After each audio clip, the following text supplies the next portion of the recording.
Good evening, YouTubers. Welcome back into another edition. This is Astros Recap. This is David Artis back at it here at the iHeartMedia Studios here, 6:34 p.m., July 28th, 2024. So, setup you've seen numerous times here. Background noise we got playing on the radio right now. So yeah, sort of set up. I've tested this mic 50,000 times, as I tend to do. So hopefully the audio quality is in pretty decent shape. As a little later than usual, I was doing some things. So there are doors behind me, opening and closing. Should be good. Anyway, yes, Astros. Sour taste today. Would have loved to have gotten the sweep, but again, taking 2 or 3 from LA, good. Losing 2 or 3 to Oakland, bad. So, in the week 3 and 3, so out of the All-Star break, they're 5 and 4. So, wish it was better. Can't win all series. I mean, I'll say that they actually won this series, which was big, but that Oakland series, it's tough to lose 2 or 3. Now, Oakland, to be fair, they've played good baseball, better baseball in the month of July, but still, it's Oakland. Still, you still have to find a way to take 2 or 3 in that series. It's just plain and simple. Still waiting, trade deadline. No moves for the Astros have been made. I feel like people are coming off the board. Like Isaac Paredes, a guy that's really been rumored. Big name, not a pitcher, but a name the Astros could use at first, possibly third going forward, meaning past this year. Bregman's not back, which I'd assume Bregman's not coming back. So yeah, Isaac Paredes would have been probably asking. I mean, he's got 3 years of control after this one, so I would imagine that would have taken a lot of prospects, and the Astros just can't really. They can't line up prospects like other teams can. So yeah, I mean, Dana Brown's got the rest of tonight, all of tomorrow, and most of Tuesday to find at least one starter. You'd like 2. Bullpen arm wouldn't hurt. We'll see what happens. But, yeah, I mean, some dominoes are definitely starting to drop here, so we'll see. But, yeah, Astros, I mean, parent to pitching problem. I mean, Eric Getty was good today. His quality, it wasn't spectacular, but quality start. Struggled in Oakland on Monday. Lost, got lit up Tuesday. I mean, Hunter Brown was great, salvaging a game. Valdez was good on Friday. And Ronel Blanco struggled a little bit. I mean, he's starting to dwindle, looks like a little bit, Ronel Blanco. So, I will say this. So, Blanco's last 2 starts, like 2 starts ago, Seth Martinez came in, sort of blew up, made his line look worse than it actually was, and then came in for him the other day? I'm going to have to look at this, but bottom line is Ronel Blanco's last 2 starts haven't been terrible. It's just the bullpen's come in because he hasn't been able to get through the inning, and they've ended up, making his line look. It was Brian King on yesterday. I mean, Ronel walks out. I mean, I think both times have been pretty similar, where the reliever comes in and allows 2 of the inherited runners, and then his line looks a lot worse. So he didn't go deep. Pitch count got up. He struck out 9 guys, walked 3. But he leaves a game with 2 runners on base, his responsibility, and Brian King gives them both up. So what could have been 4 1/3 of 200 runs ends up being 400 runs. And that was the same scenario. His last start, I'm trying to remember where that was. It was against Seattle, I assume. Yeah, Sunday, where he comes in. I think a little deeper in this game, but I just want to make sure I get this right. But yeah, he can't get through the 6, so Martinez comes in and gives up. Well, I don't know. I'm looking at this a little interesting. But I just felt like, he gave up. Yeah, he gave up some runs. And I thought I'm looking at this. I mean, Blanco went 5 2/3, but I mean, Blanco's the inning limit type thing is starting to, rear its ugly head. He's getting up there. I mean, they're going to continue to go with him, but getting a start at the deadline is important. Verlander can't get back quick enough. Also, Garcia. It's just, at this point, you can't really count on Verlander or Garcia. So I'm thinking, all right, Eric Fetty's a guy I've been high on. I'd like to see the Astros go after him on the White Sox there. But I think you also need to look at somebody else. Because, I mean, if you want to go 6-man rotation and take some of the pressure off Blanco, you can't count on Verlander or Garcia. So I don't want to hear that. You can't count on either one of them. I mean, they're still weeks away. So this whole thing, I mean, if they go 5-man, they get a starter. I imagine they're going to get somebody at the deadline here. But yeah, it's just, I mean, what do we have to do here? Yeah, Blanco concerns me a little bit. Jake Bloss will be the first guy out of the rotation if they get a 5th. We'll see Bloss tomorrow. Hopefully he bounces back from the bad start. He's got to go up against Paul Skeens, so that's not a favorable matchup. But I'll be interested to watch tomorrow's game. But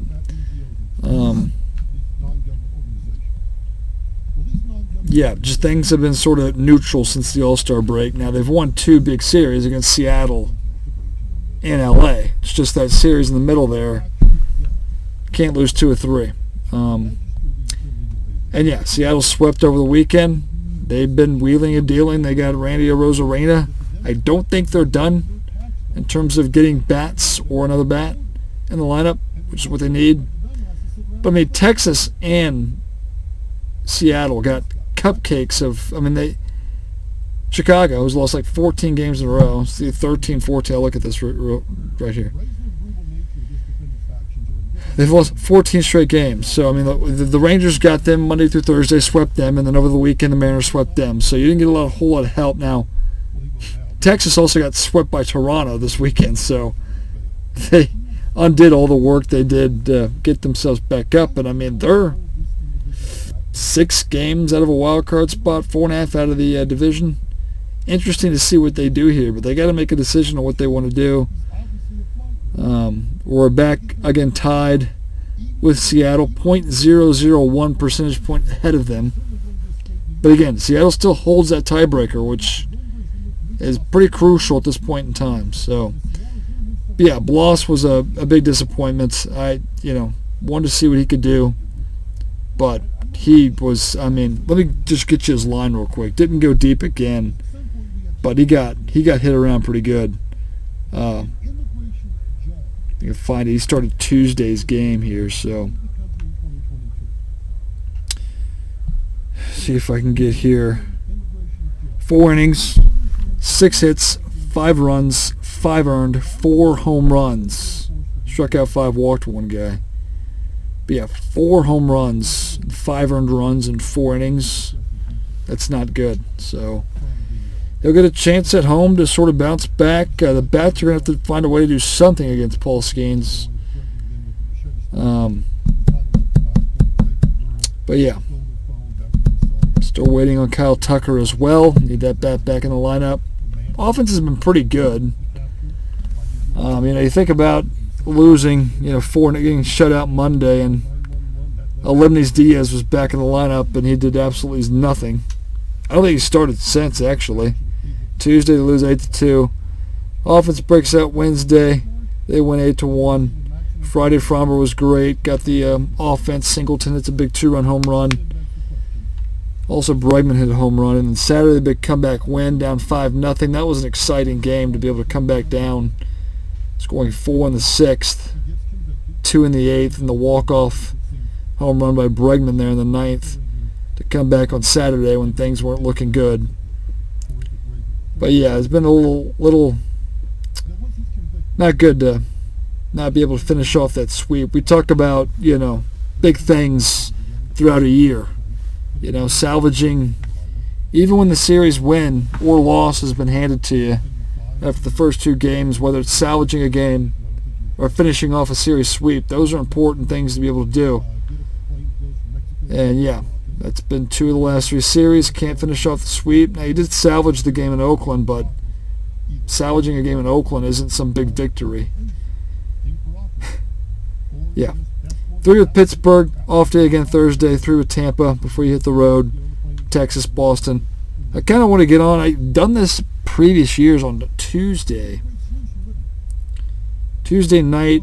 We'll see. I might not. I might wait till Sunday. It just depends on how I feel. But if the Astros make a few moves, I'd like to get on and give you my opinion on it Tuesday. But the Astros haven't made any moves yet, so we'll have to wait and see.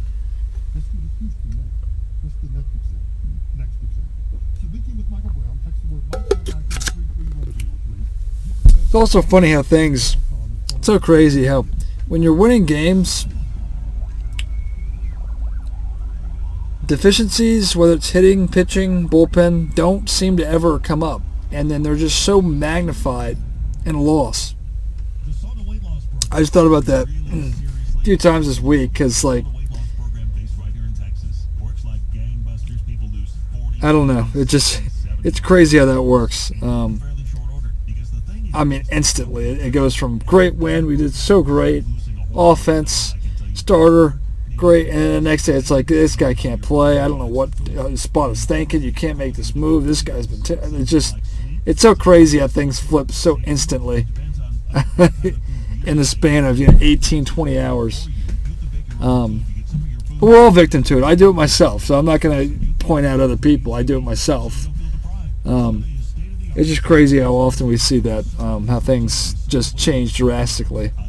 You can overlook the deficiencies and wins, but in losses, they definitely shine a spotlight on those. So, yeah. But yeah, it's always tough to get on here after you lose Sunday, which the last 2 weeks.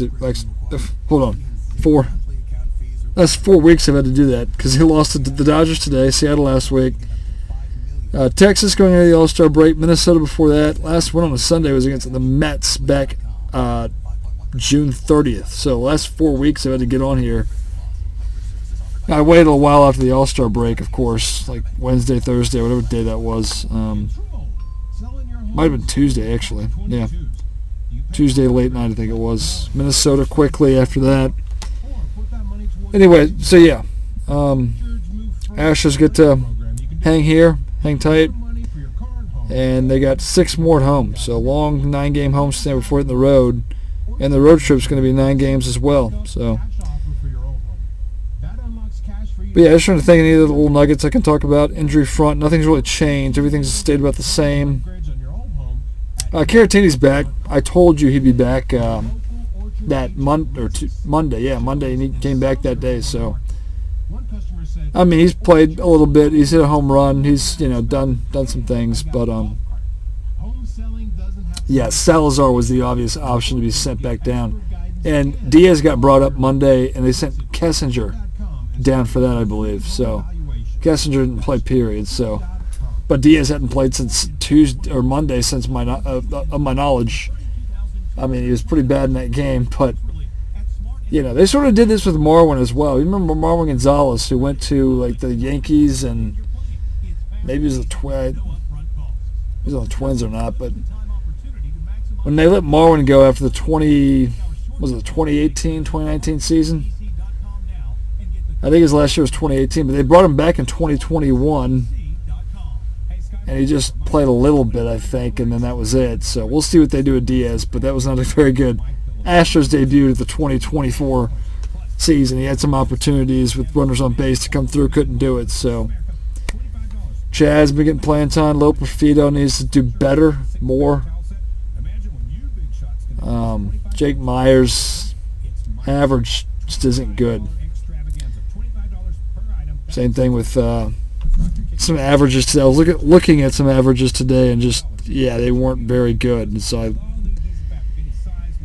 but Eric Getty did exactly what I could hope for. Going 6 innings, giving up three earned runs. It's a quality start. Struck out 8 guys, walked 2, but yeah.